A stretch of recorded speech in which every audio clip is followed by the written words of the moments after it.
हिंदुस्तान से पाकिस्तान तक तूने बहुत दर्द दिया है। कसम है पाकिस्तान की, जलाकर तेरे मुल्क को बनाऊंगा शमशान।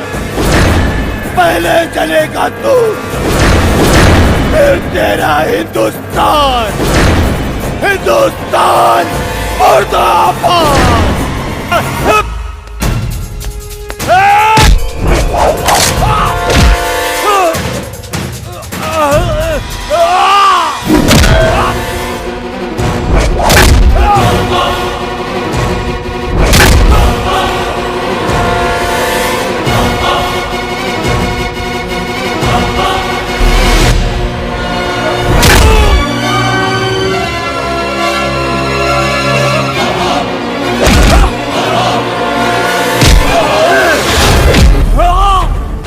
हर पाकिस्तानी बोलता है कि जला देंगे, तेरी माँ का जलते हुए दिए को परवाने क्या बुझाएंगे?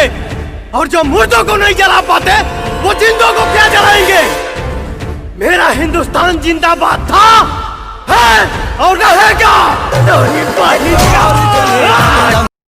प्लीज सब्सक्राइब जरूर करें और बेल बटन घंटी को दबाना ना भूलें।